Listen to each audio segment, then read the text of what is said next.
ओम शांति। हाँ। आज बाप दादा के 5 अक्टूबर 1987 के चले हुए अव्यक्त रूप के मधुर महावाक्यों पर मनन और चिंतन करेंगे। आज की मुरली में बाबा ने कहा, ब्राह्मण जीवन का सुख संतुष्टता व प्रसन्नता है। संतुष्टता और प्रसन्नता का खजाना देने वाले विधाता वरदाता बाप दादा बोले। आज बाप दादा चारों ओर के अपने अति लाडले सिक्के लधे ब्राह्मण बच्चों में से विशेष ब्राह्मण जीवन की विशेषता संपन्न बच्चों को देख रहे हैं। आज अमृत वेले बाप दादा सर्व ब्राह्मण कुल बच्चों में से उन विशेष आत्माओं को चुन रहे थे जो सदा संतुष्टता द्वारा स्वयं भी सदा संतुष्ट रहे हैं, औरों को भी संतुष्टता की अनुभूति अपनी दृष्टि, वृत्ति और कृति द्वारा सदा कराते आए हैं। अब देखिए, मुरली बाबा चला रहे हैं सामने बैठे हुए बच्चों के लिए अवतरित होकर, लेकिन बाबा क्या कह रहे हैं कि अमृत वेले बाबा सारे ही ब्राह्मण परिवार को इमर्ज करके उनमें से जो बच्चे ये संतुष्टता, 2-3 बातें बाबा ने बोली ना, पर क्या बोली, पर ब्राह्मण जीवन का सुख, संतुष्टता व प्रसन्नता। हाँ, तो बाबा कह रहे हैं कि सारे ब्राह्मण परिवार को इमर्ज करके उन बच्चों को जो संतुष्टता और प्रसन्नता उसमें रह रहे हैं उनको खास देख रहे थे, और उनका जो लाइफ है उसको अन्य बच्चों का वर्णन कर रहे हैं कि बच्चों, ये मेरे बच्चे हैं जो इस स्थिति में हैं, आपको इसमें रहना है और आप इसमें क्या क्या कमी है, क्यों नहीं रह पाते हो, जबकि मैं एक जैसा ज्ञान देता हूँ। वो एक एक चीज़ बाबा ने बताई है स्पष्ट करके। अब पहली संतुष्टता की बताई कि स्वयं संतुष्ट, सदा संतुष्ट और भी उनसे संतुष्ट।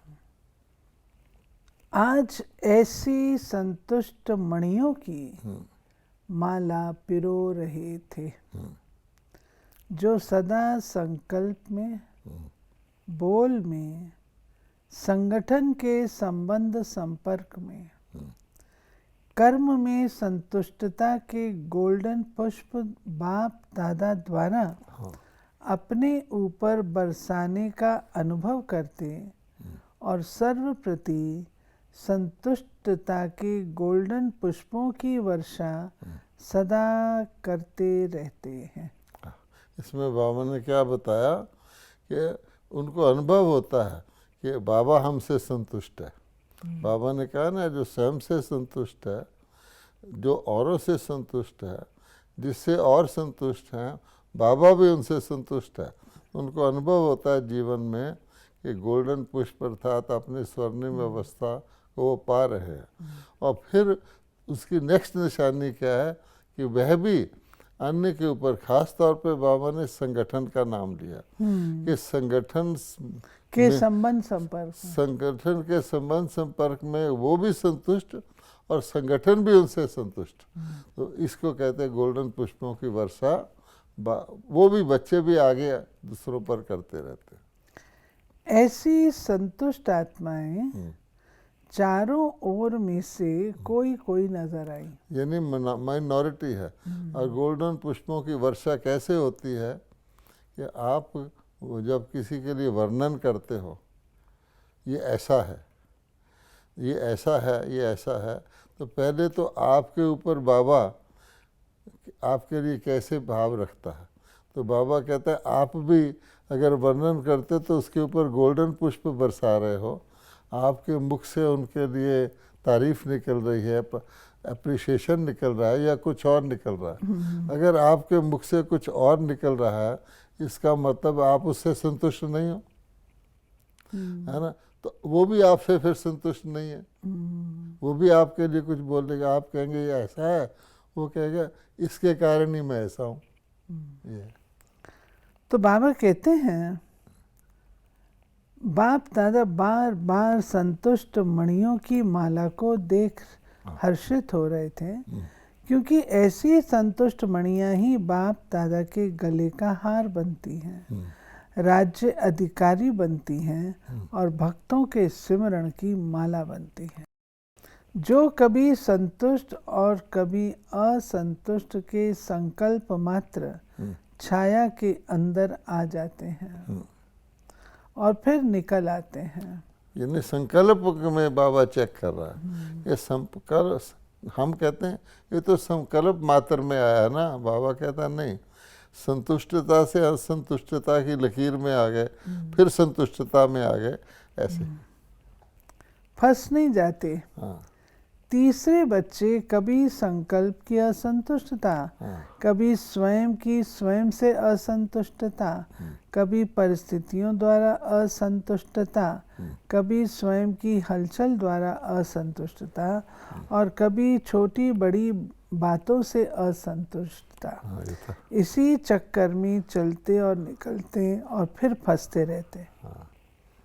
एक है जो थोड़ा सा जाके वापस आ जाते हैं, और एक है फिर अनेक प्रकार की असंतुष्टता में फंसते ही रहते हैं, निकले फंस गए फिर ऐसे। यहाँ बाबा ने फंसते शब्द यूज किया, उसमें फंसते नहीं किया। ऐसी माला भी देखी। तो 3 मालाएं तैयार हुई। मणियां तो सभी हैं, लेकिन संतुष्ट मणियों की झलक और दूसरे 2 प्रकार के मणियों की झलक क्या होगी, ये तो आप भी जान सकते हो।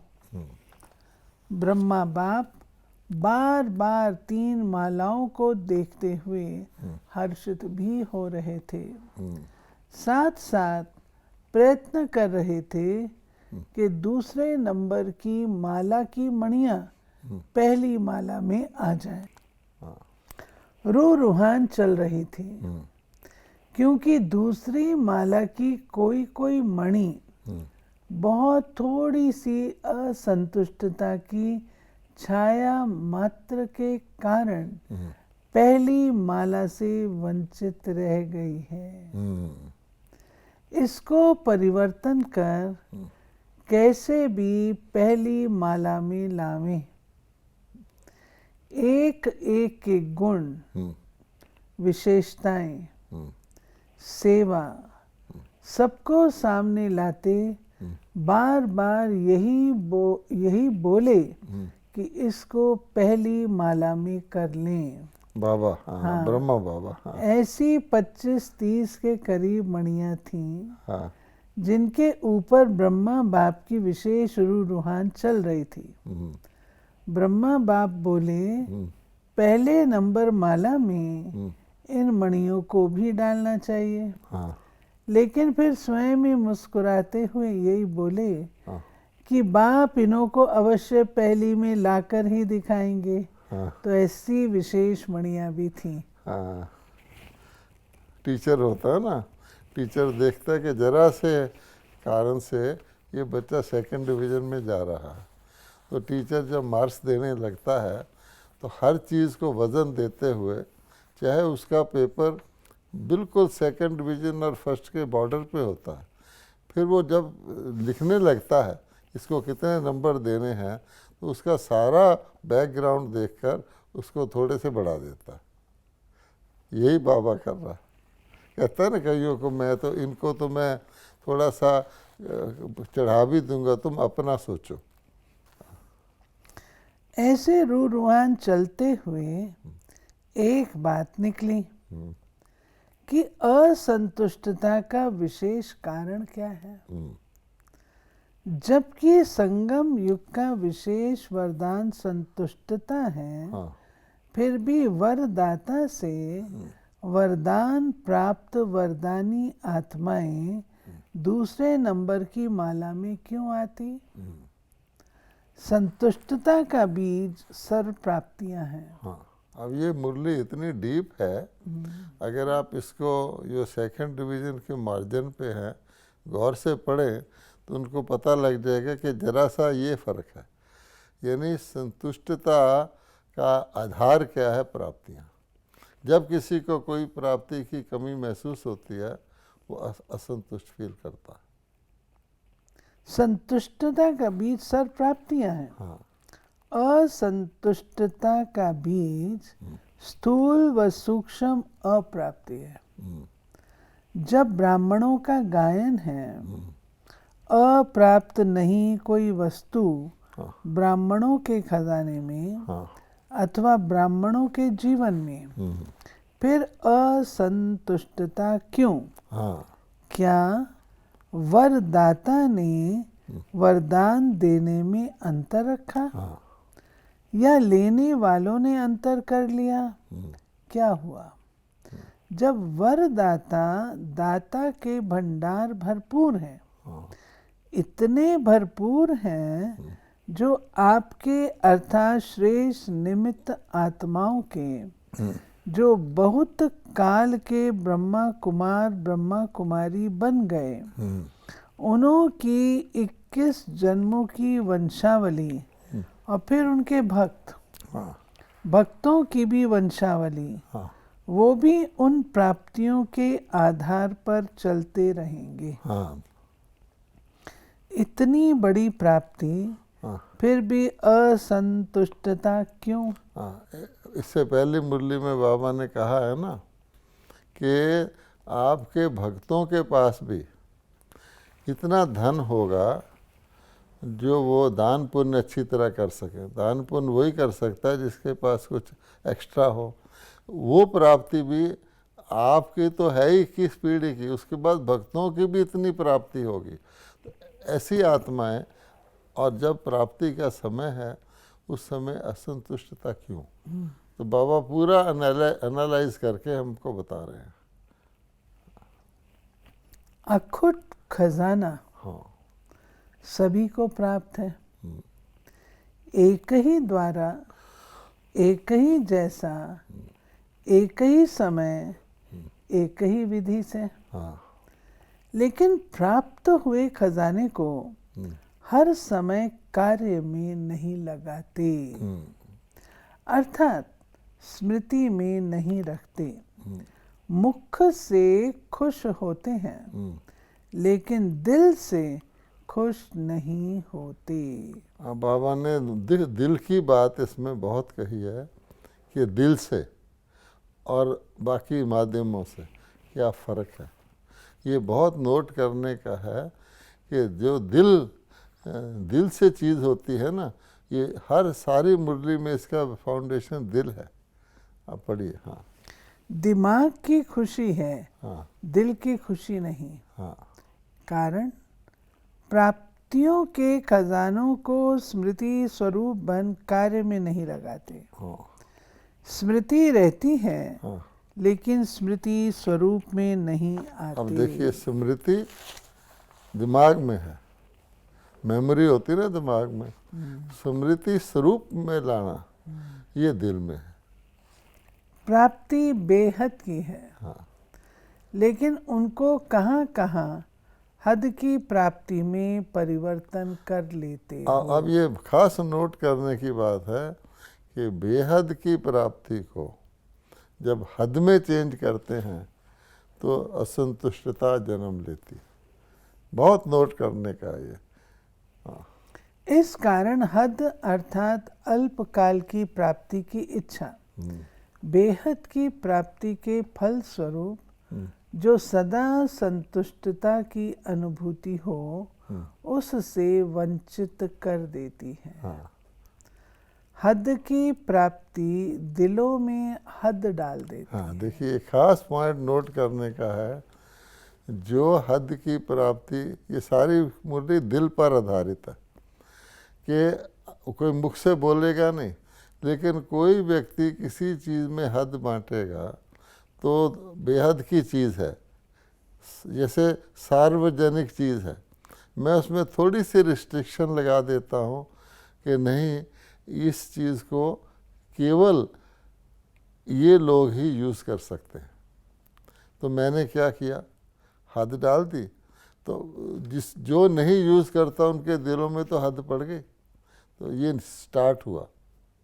मैंने समझा कि मैं ये हद डाल के ज़्यादा संतुष्ट हो जाऊंगा, लेकिन बाबा कहता है वो अल्पकालिक संतुष्टता होगी, क्योंकि मेरे पास ज़्यादा आ जाएगा, पावर ज़्यादा आ जाएगी, मेरे सेवा करने के लिमिट हो जाएगी, नहीं तो बेहद मैं कहाँ तक सेवा करूं। तो बाबा कहता है यही मूल कारण है, जिसको हम कहते हैं ना मेरा एरिया, जहाँ मेरा आता है शब्द, तो बाबा कहता है वो लिमिट में ले आता है, और फिर दूसरे से ईर्ष्या पैदा हो जाएगी, अंदर गुप्त ही गुप्त है ना, दूसरे से कंपटीशन, तो हद तो आ गई दिलों में, उसके मन में भी आएगा ये दूसरा है, हम एक हैं, वो जो बेस था उसमें दरार आ गई। इसलिए असंतुष्टता की अनुभूति होती है। हाँ, सेवा में हद डाल देते हैं। हाँ, क्योंकि हद की इच्छा का फल मन इच्छित फल नहीं प्राप्त होता। अब देखिए, एक होता है मन वांछित फल, यहाँ दिल की बात चल रही है, फल मिल जाएगा, लेकिन वो टेम्परेरी सबको दिखेगा, अरे इसको इतना फल मिल गया मैं अपने खेत से, लेकिन टोटल खेती हमारी है और टोटल फल को हमने गिनना है, वो तो निकल गया ना, इसलिए असंतुष्टता का बीज जन्म ले दिया। हद की इच्छाओं का फल हाँ, अल्पकाल की पूर्ति वाला होता है। ये नोट करने का है। इसलिए अभी अभी संतुष्टता अभी अभी असंतुष्टता हो जाती है। हद बेहद का नशा अनुभव कराने नहीं देता। हद जो है वो बेहद का नशा अनुभव कराने नहीं देता। हद का भी नशा होता है ना, दुनिया में कई प्रकार के नशे हैं। अब आप देखिए, वो हम कोई शराब के नशे की बात नहीं कर रहे, दुनिया में कई प्रकार के नशे हैं। किसी के पास धन है, वो धन लिमिट है ना, तो धन के नशे में आकर के वो ये सोचने लग जाता है कि बस धन के आधार पर ही मेरा मान, धन के आधार वो मिलेगा उसको, एक दिन धन नहीं रहेगा। खूबसूरती है, किसी का चेहरा बहुत सुंदर है, वो समझता है कि बस मैं, सुंदरता बड़ा अट्रैक्ट करती है, ये सुंदरता के आधार पर सब मेरी बात सुनते हैं, बात वही है, मेरे से ज़्यादा सुनते हैं। कल को तुम्हारी सुंदरता नहीं रहेगी फिर क्या होगा, तो लिमिट में आ गया नहीं। किसी के पास कोई विशेषता है, कोई कविता ही करना जानता है फॉर एग्जांपल, तो वो उसको बड़ा नशा है। तो बाबा कहते हैं हद में आने से उसको अगर निमित्त बन के करोगे, कोई मुझे कह दे कविता कर मैं कर दूं, ना कहे वो अलग बात है। तो इसलिए बाबा कहता है हद का नशा बेहद के नशे से दूर कर देता है। गौर करने की चीज़ है। हद वाला होता है ना, वो अपना खजाना जब खोलता है, जब उसकी मन की इच्छा के अनुसार परिस्थिति हो, मन की इच्छा के अनुसार सेवा हो, तब उसकी यूज़ होती, बाकी समय तो अनयूज्ड पड़ा रहा। एक का भंडारा खुला रहता है, 24 घंटे खुला रहता है, तो फिर उसको जो प्राप्ति होगी इसको तो नहीं होगी। हद की इच्छाओं का फल अल्पकाल की पूर्ति वाला होता है। इसलिए अभी अभी संतुष्टता अभी अभी असंतुष्टता हो जाती है। हद बेहद का नशा अनुभव कराने नहीं देता। हाँ। इसलिए विशेष चेक करो, मन की अर्थात स्वयं की संतुष्टता सर्व की संतुष्टता अनुभव होती है। मन की, हाँ। संतुष्टता की निशानी वो मन से, दिल से, सर्व से, बाप से, ड्रामा से संतुष्ट होंगे। हर चीज से संतुष्ट होगा। उसके मन और तन में सदा प्रसन्नता की लहर दिखाई देगी। चाहे कोई भी परिस्थिति आ जाए, चाहे कोई आत्मा हिसाब किताब चुकतू करने वाली सामना करने भी आती रहे, चाहे शरीर का कर्म भोग सामना करने आता रहे, लेकिन हद की कामना से मुक्त आत्मा संतुष्टता के कारण सदा प्रसन्नता की झलक में चमकता हुआ सितारा दिखाई दे। अब इसमें बाबा ने टेस्ट भी बता दिया।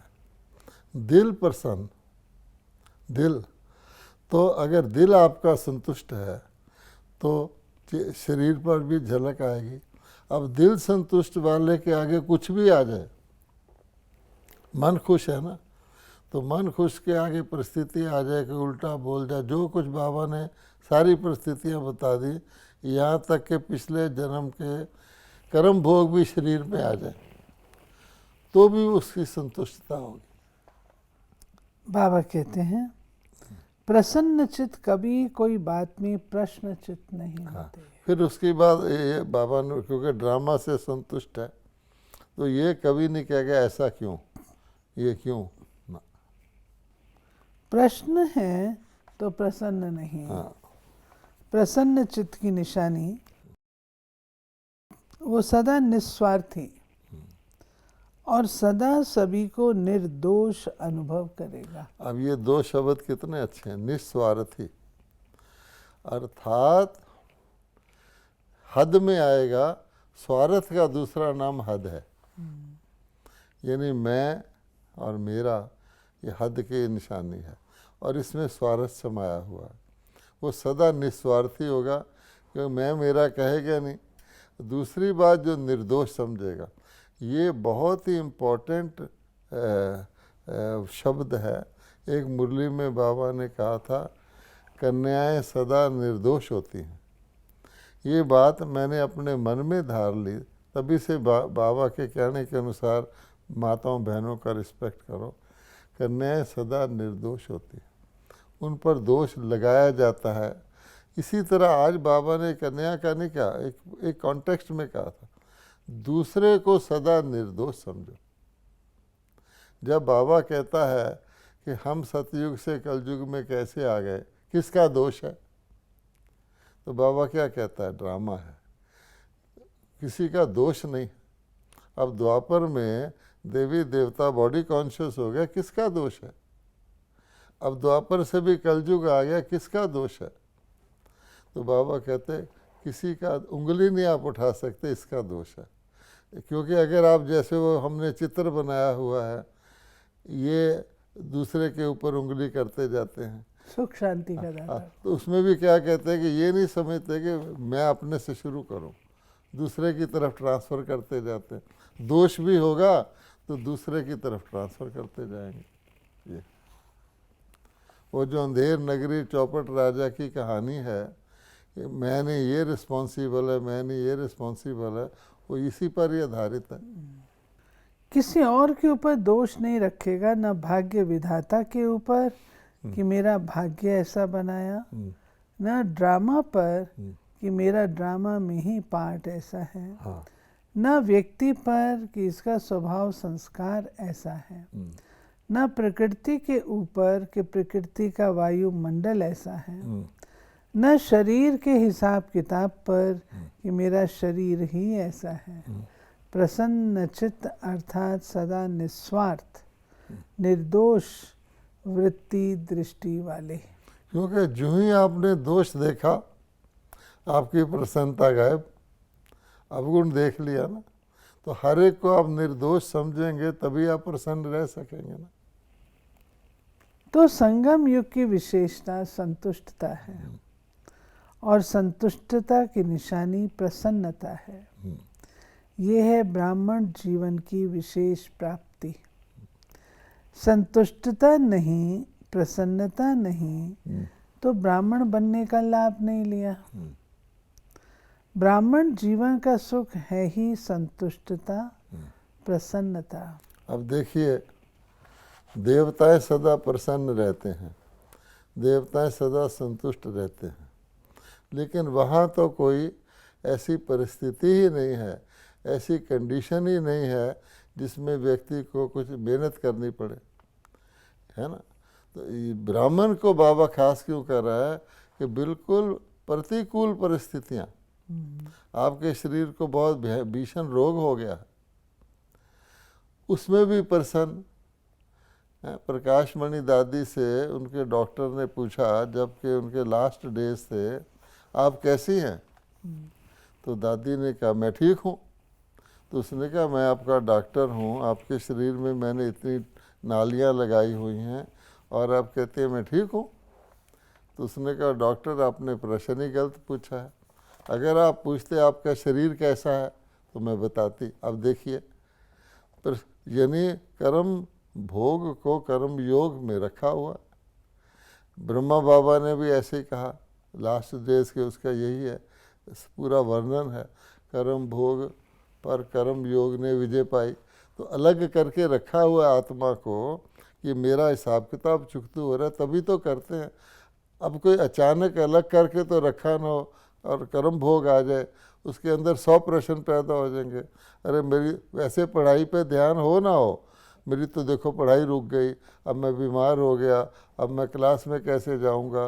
अब पूछो कि जब तू ठीक था तो इतने एक्टिवली क्लास में जाता, आज तुझे टाइम की वैल्यू आ रही है।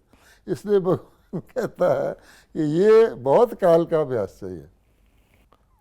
ये है ब्राह्मण जीवन की विशेष प्राप्ति। हाँ। संतुष्टता नहीं, प्रसन्नता नहीं, हाँ। तो ब्राह्मण बनने का लाभ नहीं लिया। हाँ। ब्राह्मण जीवन का सुख है संतुष्टता और प्रसन्नता। ब्राह्मण जीवन बनी और उसका सुख नहीं लिया तो नामधारी ब्राह्मण हुए, वह प्राप्ति स्वरूप ब्राह्मण हुए।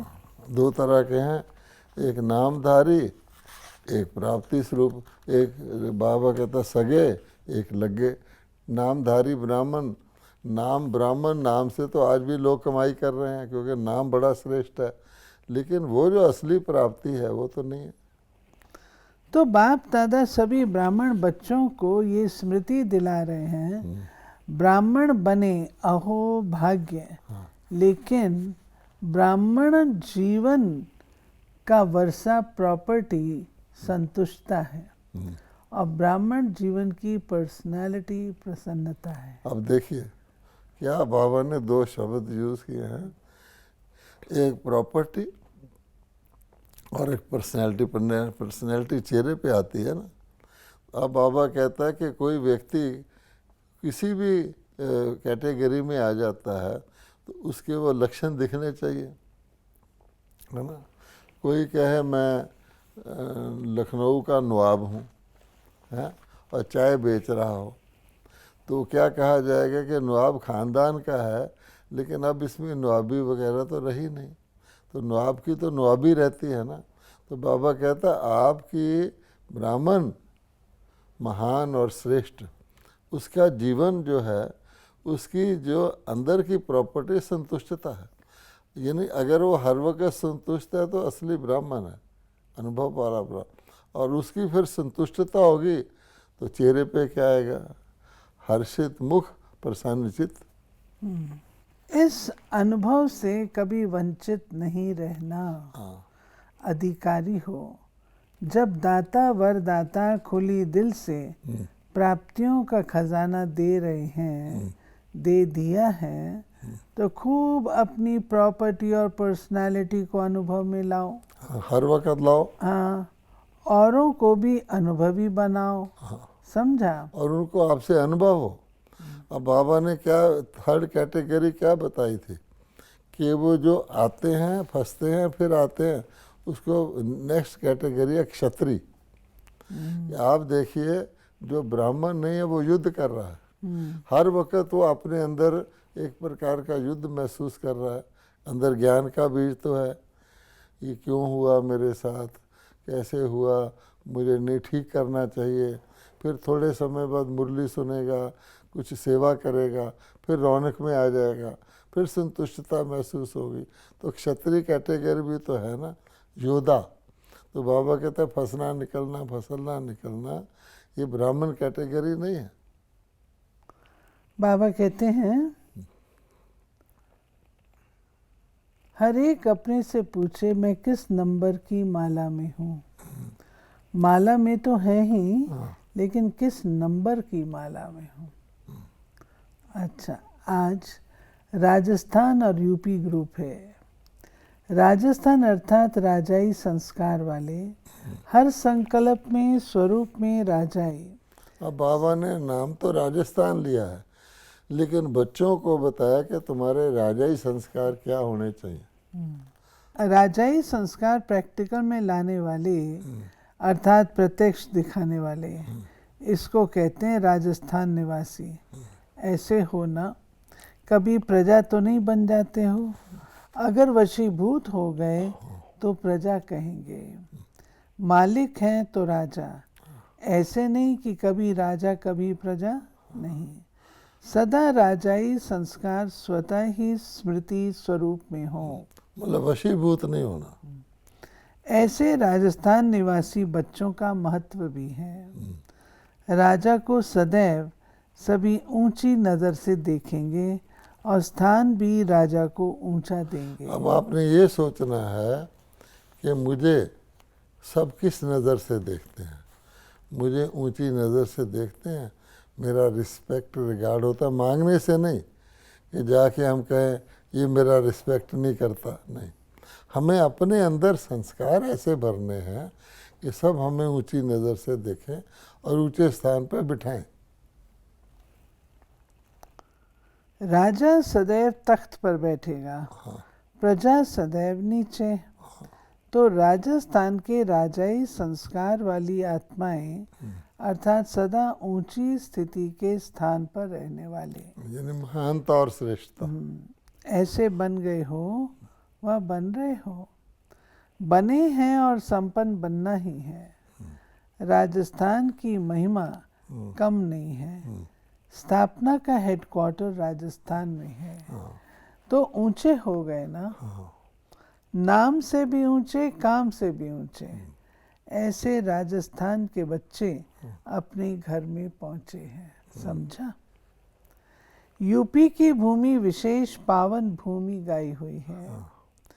पावन करने वाली भक्ति मार्ग की गंगा नदी भी वहाँ है, और भक्ति के हिसाब से कृष्ण की भूमि भी यूपी में ही है। ये ऐड हुआ है।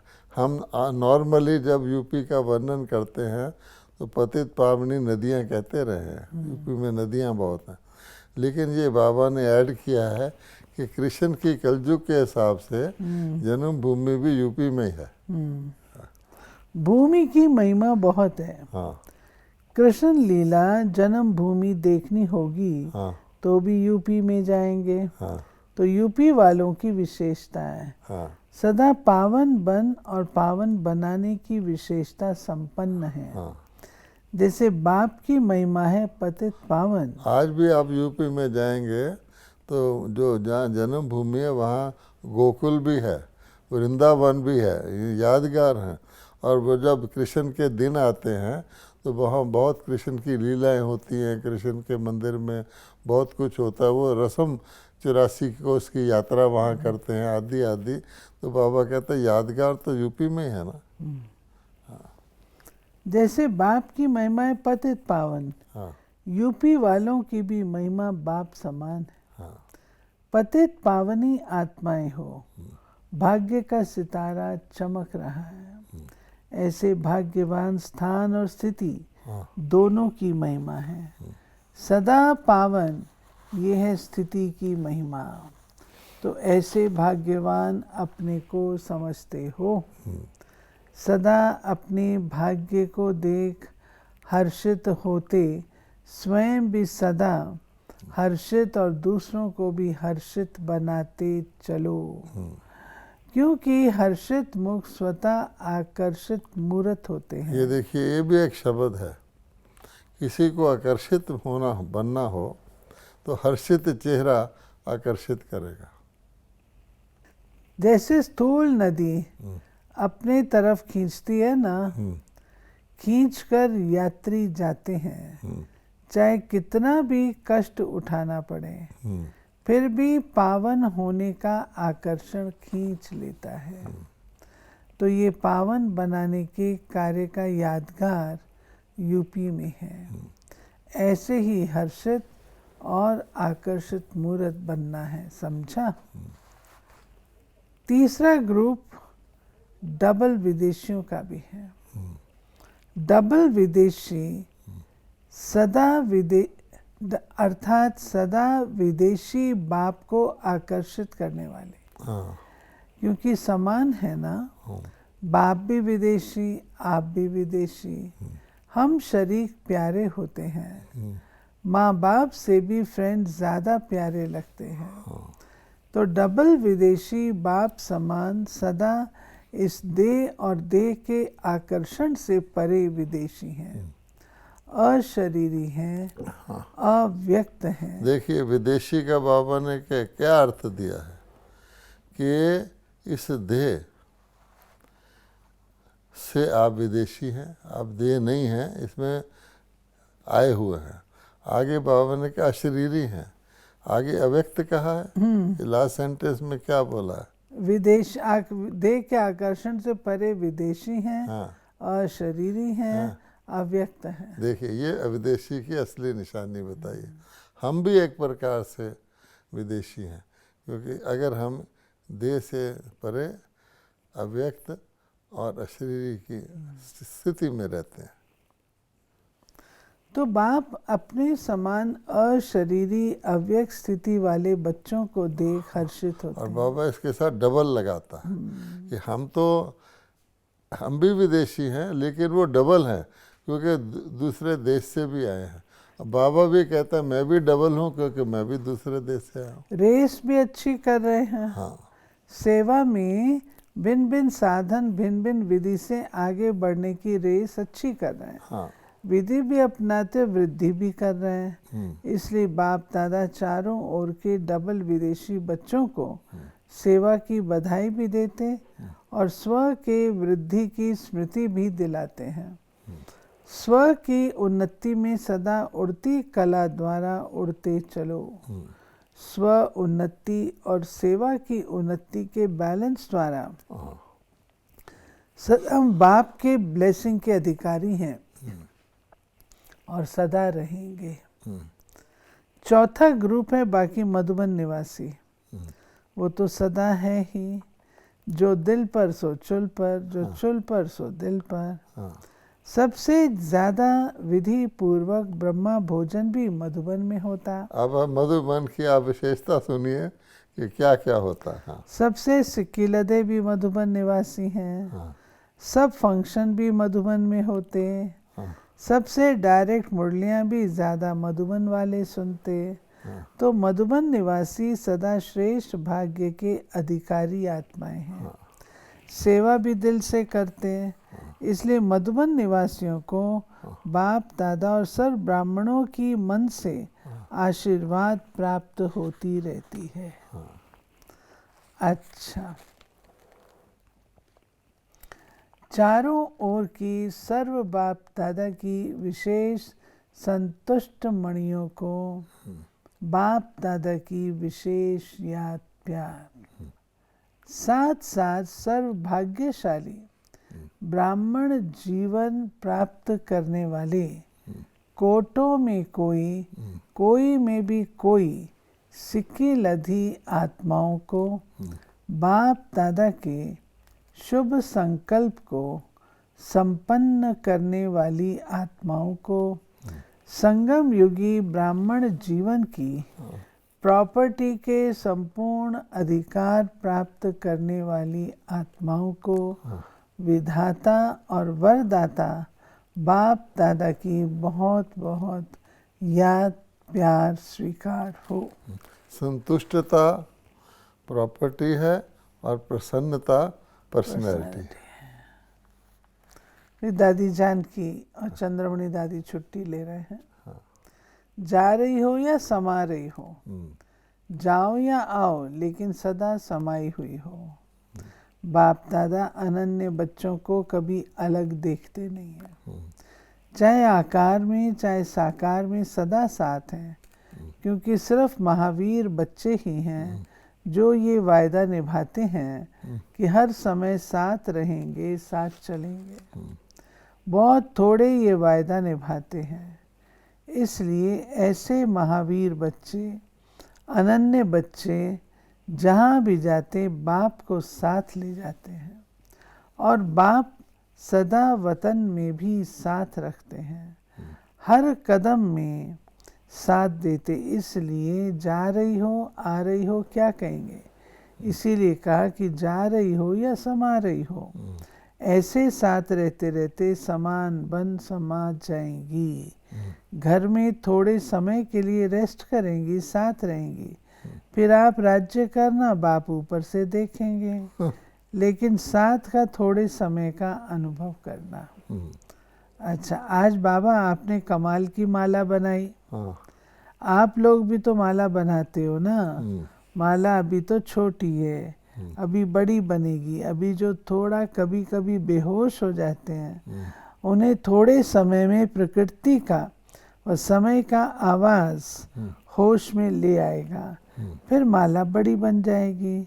अच्छा, जहाँ भी जाओ बाप के वरदानी तो हो ही, आपके हर कदम से बाप का वरदान सबको मिलता रहेगा।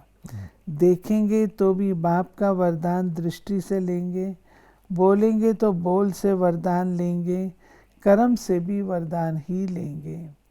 चलते फिरते वरदानों की वर्षा करने के लिए जा रही हो। अभी जो आत्माएं आ रही हैं, उनको वरदान की, महादान की ही आवश्यकता है। आप लोगों का जाना अर्थात खुले दिल से उन्हों को बाप के वरदान मिलना। अच्छा, तो ये थी प्यारे बाबा की आज की मुरली। ये है हमारी मुरली 5-10-87। ओम शांति।